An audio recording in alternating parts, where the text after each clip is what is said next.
इस दुनिया का एक रूल है, यहाँ लोग बातों को सुनना कम और बोलना ज्यादा पसंद करते हैं। आप अपने माइंड को शांत रख ही नहीं सकते जब तक आप दूसरों को बोलने का मौका नहीं देंगे।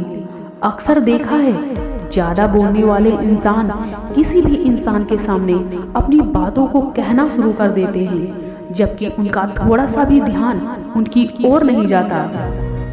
माना कि अपनी बातों को दूसरों के सामने रखना जरूरी है, मगर एक लिमिट में बोला जाए तो हर कोई आपकी बातों को रेस्पेक्ट करता है। जब सामने वाला इंसान हमारी बातों को इग्नोर करता है, तभी हमें गुस्सा आता है, हम अशांत रहने लगते हैं। हमें ऐसा लगने लगता है कि शायद वह हमारी इंसल्ट कर रहे हैं।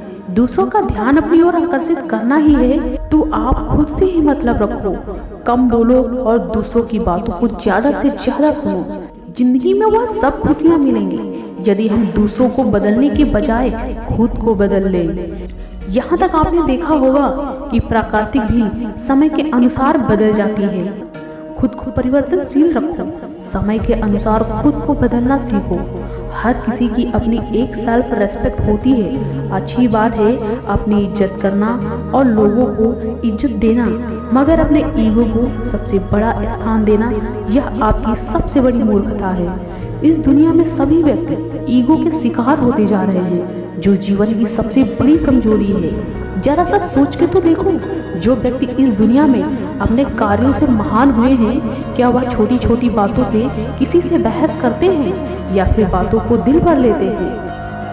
ऐसे लोग मूर्खों के मुंह ना लगकर अपने समय को महत्व देते हैं। किसी से बहस करना, उसकी बुराई करना, किसी की टांग खींचना, यह सब मूर्खों की निशानियां हैं। दूसरों पर ध्यान देने से अच्छा है कि आप खुद पर ध्यान दें। दूसरों को जो कहना है कहने दें। मान लीजिए कि आपने खुद को नजरों में उठाने के लिए किसी को चार बातें बोल दी, तो क्या इससे किसी समस्या का हल होगा या फिर इससे आपकी रेस्पेक्ट बढ़ेगी?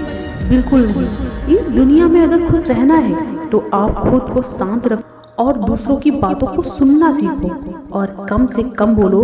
इससे बड़ा मोटिवेशन आपके लिए कोई हो ही नहीं सकता। हमेशा आपको यह एनर्जी से भरपूर रखता है। जो व्यक्ति दूसरों की बातों को बेइज्जती महसूस करता है, उसकी सोच ही गलत होती है। क्योंकि एक बार एक महात्मा किसी गांव से होकर जा रहे थे, तभी गांव वालों ने उन्हें घेर लिया और उन्हें भला बुरा कहने लगे, क्योंकि उस गांव वालों को उस महात्मा के बारे में कुछ गलतफहमियां हो गई थी, जो कि उन्हें बुरा भला बोलने लगे।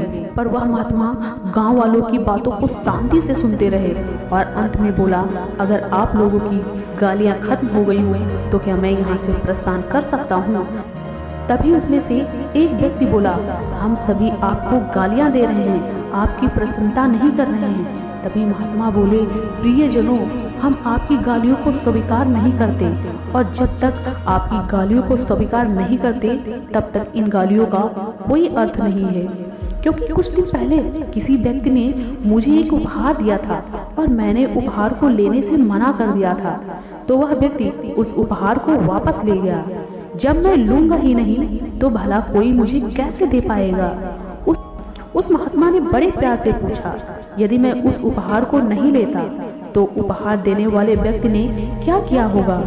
तभी एक व्यक्ति बोला, फिर तो वह उपहार उसने अपने पास रख लिया होगा। महात्मा बड़े ही दयालु भाव से बोले, मुझे आप सब पर दया आती है कि मैं उन गालियों को लेने में असमर्थ हूँ, इसलिए यह आपकी गालियाँ आपके पास ही रह गई। दोस्तों, इस बात से क्या सीख मिलती है कि इंसान आपके बारे में क्या बोलता है उसे बोलने दो। आप सिर्फ अपना ध्यान अपनी खुशहाल जिंदगी में लगाइए। वीडियो पसंद आई हो तो एक लाइक और सब्सक्राइब जरूर करें।